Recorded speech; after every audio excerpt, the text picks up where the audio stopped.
Mr. Van Brandonk. Thank you very much for these welcoming words. I think in the layers of the Belgian complexity, you forgot the European ones. So with the EOSC, we're going to turn to Europe, since the European Commission sits right up the inner ring here in Brussels. So next on stage, I'd like to call Marc Lemaître, the Director General for Research and Innovation at DG Research, European Commission. Marc Lemaître, the floor is yours.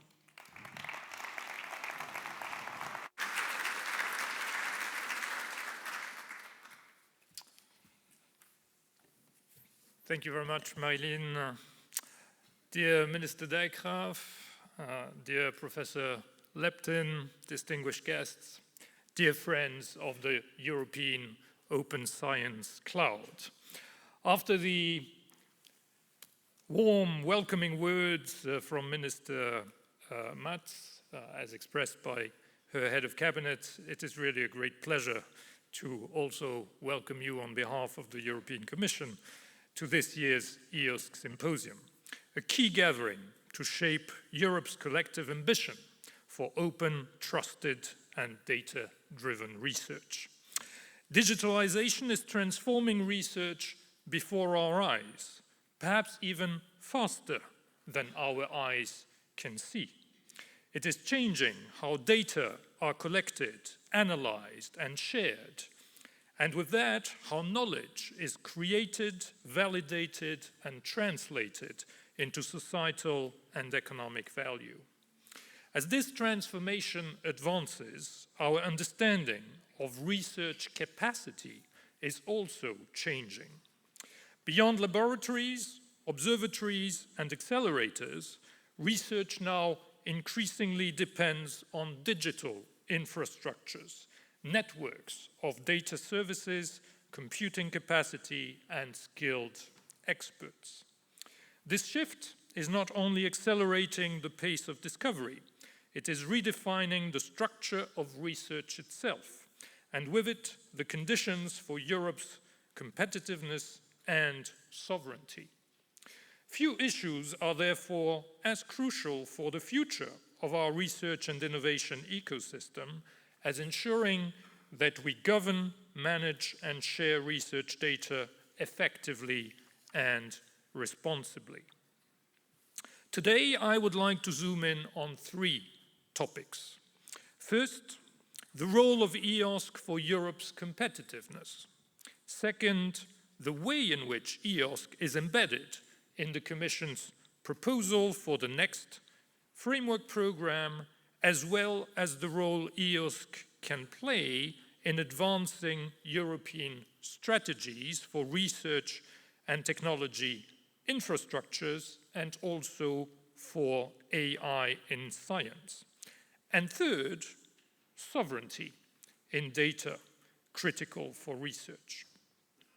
The past year has seen renewed calls for Europe to act boldly. The reports by Mr. Draghi, Mr. Letta, and Mr. Heitor all send the same message.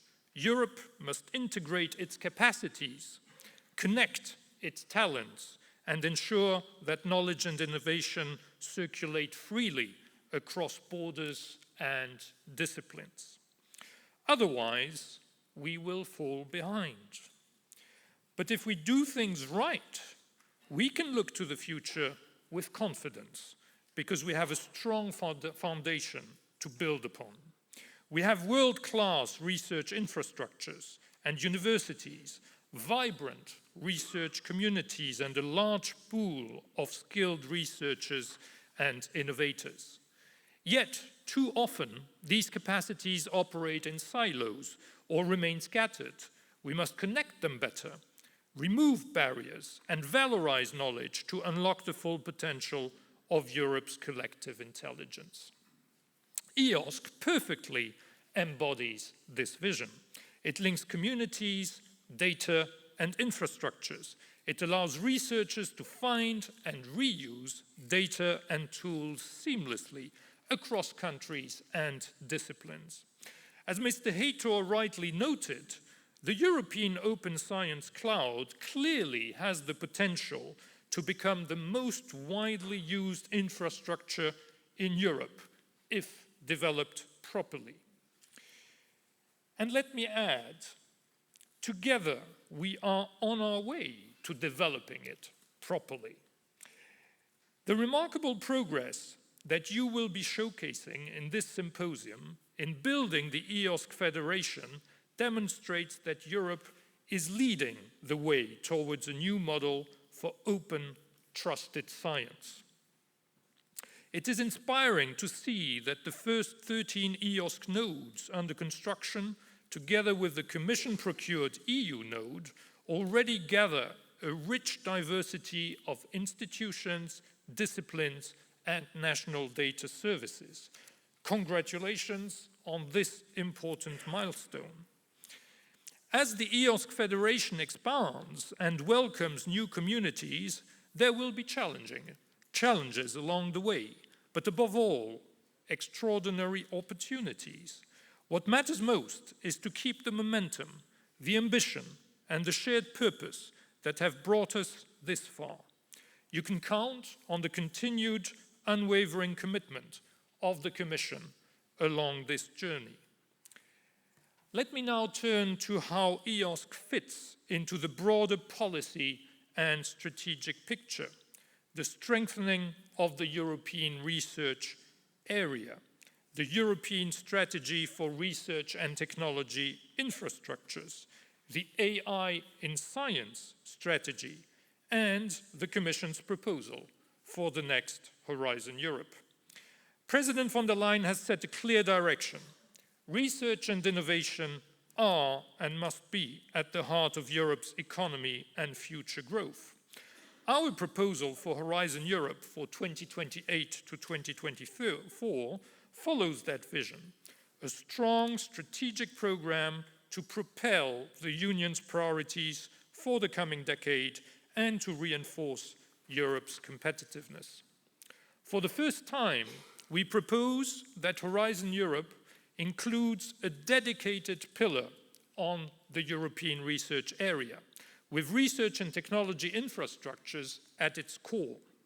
The text explicitly highlights the need to expand and consolidate EOSC as Europe's research data space, ensuring that fair and machine-actionable research data are available across Europe.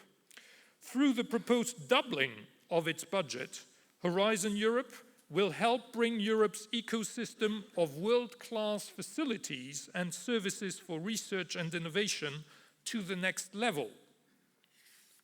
The ERA Policy Agenda 2025 to 2027 provides the foundation for this effort. It lays out a clear roadmap to reinforce open science, enhance infrastructures, and expand international collaboration. And it explicitly identifies a strong and high-value EOSC Federation as one of its concrete outcomes. Another key reference is the European Strategy on Research and Technology Infrastructures, adopted by the Commission in September. The strategy sets out to ensure that researchers and innovators across Europe have seamless access to cutting-edge facilities, high-quality data, and tailored services. It also calls for stronger coordination of funding, investment in critical new world-class capacities, and the integration and use of digitalization and AI across all research and technology infrastructures. Additionally, in October, we adopted the European Strategy for AI in Science. This strategy highlights that the transformative power of AI depends on 4 core enablers: access to large volumes of high-quality data, computing capacity, scientific excellence and talent, and sustained funding. These enablers come together under the so-called RAISE initiative, the Resource for AI Science in Europe, being launched, in fact, today at the AI in Science Summit in Copenhagen. The strategy positions AI not as a standalone technology, but as a transformative layer to be rolled out across Europe's digital research ecosystem. At the basis of it, there is data.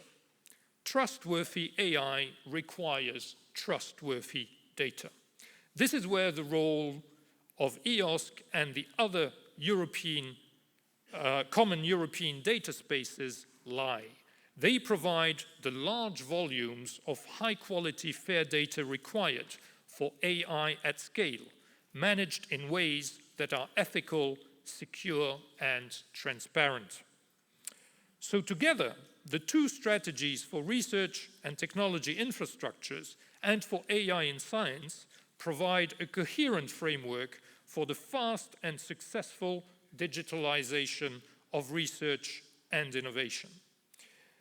By resolutely advancing along this path, we can make Europe the world's most trusted home for critical data, for research, giving European researchers and innovators unique advantage in driving technological progress and tackling global challenges. This brings me to my third point, data sovereignty. Science is global by nature, but in today's world, access to critical data, digital technologies, and services is increasingly affected by geopolitics. We have recently seen critical research data sets taken offline, and even long-standing data collection efforts brought to an abrupt and complete halt. Such disruptions are already affecting EU research capacities, notably in fields like public health, environmental monitoring, or climate modeling. When critical data sets or analytical tools are hosted outside the EU, or when their access or even their content becomes uncertain and can change from one day to the next, not only Europe's capacities, but also core values such as academic freedom are at risk. This is why today data sovereignty is not a nice to have, but a strategic necessity. It means ensuring that European researchers can control their data and services, understand under what rules they are processed, and reproduce, share, and build on research results without undue external constraints. Here, EOSC plays yet again a pivotal role. It turns sovereignty into practice, building transparency and trust into every layer of the system, while ensuring clear governance, accountability, and ownership of Europe's shared data resources.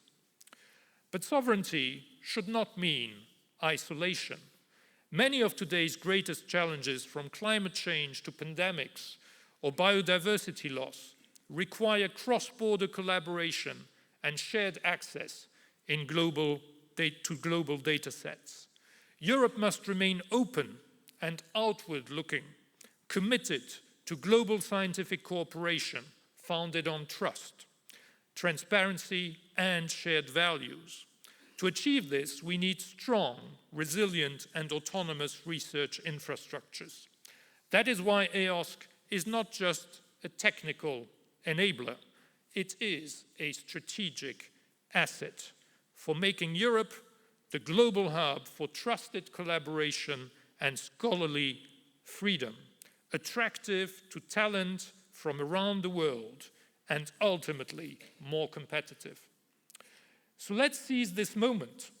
Let's act together to complete EOSC fast and make it the backbone of Europe's digital research and innovation ecosystem. I want here to thank wholeheartedly the member states and associated countries represented in the EOSC steering board, as well as the EOSC Association, which, together with the European Commission, drive the coordination and alignment that allows to move forward as one. You can count on the full support of the European Commission in this vital and transformative endeavor. Let's make it happen. Long live Europe.